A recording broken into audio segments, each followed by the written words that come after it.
தொடர் மழையால் திண்டுக்கல் அழகாபுரி அரசு ஒன்றிய நடுநிலைப் பள்ளியின் சமையலறை மற்றும் வகுப்பறைகளை மழைநீர் சூழ்ந்திருக்கிறது. அண்மைச் செய்தியாக இதனை பார்த்து வருகிறோம். திண்டுக்கல் மாவட்டத்தில் உள்ள அழகாபுரி அரசு ஒன்றிய நடுநிலைப் பள்ளியின் சமையலறை மற்றும் வகுப்பறைகளை மழைநீர் சூழ்ந்திருக்கக்கூடிய அந்த காட்சியினை தற்போது பார்த்து வருகிறோம். சமையல் செய்வதற்கு வைத்திருந்த பொருட்கள் அனைத்தும் மழைநீரில் நனைந்ததால் பணியாளர்கள் அதிர்ச்சி அடைந்திருக்கின்றனர். இது குறித்தான கூடுதல் விவரங்களுடன் எமது செய்தியாளர் அப்துல் சமன் நம்மோடு இணைகிறார். அப்துல், இது குறித்தான தகவல். வணக்கம் ஸ்ரீதர். திண்டுக்கல் மாவட்டம் வேடசந்தூர் அருகே உள்ள அழகாபுரி ஊராட்சி ஒன்றிய நடுநிலைப் பள்ளி இயங்கி வருகிறது.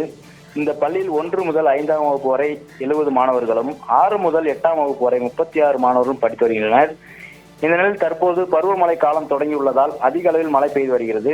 இந்த நிலையில் அழகாபுரியில் செயல்பட்டு வரும் அரசு நடுநிலைப் பள்ளி சமையல் கூடம் மற்றும் வகுப்பறை கட்டிடங்கள் மழைநீர் தேங்கியுள்ளது. மேலும் இந்த கட்டிடங்கள் கடந்த 2024ஆம் ஆண்டில் பழுது பார்த்துள்ளனர்.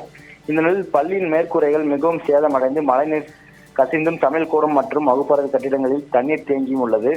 தற்போது அரசு பள்ளிகளில் 1 முதல் 5ஆம் வகுப்பு வரை பயிலும் மாணவர்களுக்கு முதலமைச்சரின் காலை உணவு திட்டம் செயல்பட்டு வருகிறது. இந்த நிலையில் தீபாவளி விடுமுறை முடிந்து இன்று பள்ளிகள் திறக்கப்பட்டுள்ள நிலையில் காலை உணவு சமைப்பதற்காக வந்த பணியாளர்கள் சமையல் செய்ய வந்தபோது சமையல் கூடத்தில் தண்ணீர் தேங்கியுள்ளதை கண்டு அதிர்ச்சி அடைந்துள்ளனர். மேலும் சமையல் செய்வதற்காக வைத்திருந்த பொருட்கள் மழைநீரில் நனைந்து உள்ளதால் கண்டு அதிர்ச்சி அடைந்துள்ளனர். மேலும் பள்ளிகளுக்கு மாணவர்கள் கூட வந்த பெற்றோர்கள் மற்றும் சமூக ஆர்வலர்கள் ஆசிரியர்கள் இப்படி பழுதான கட்டிடங்களை மாணவர்கள் வைத்துக் கொண்டு எப்படி பாடம் நடத்துவது என்று முடியாது என்று தற்பொழுது மழைக்காலங்களில் மிகவும் சிரமமாக உள்ளது என்றும் தெரிவித்தனர். மேலும் பள்ளி கட்டிடங்களை உடனடியாக சரி செய்து கொடுக்குமாறு பெற்றோர்கள் மற்றும் ஆசிரியர்கள் சமூக ஆர்வலர்கள் கருத்தை தெரிவித்தனர். ஸ்ரீதர், தகவலுக்கு நன்றி அப்துல்.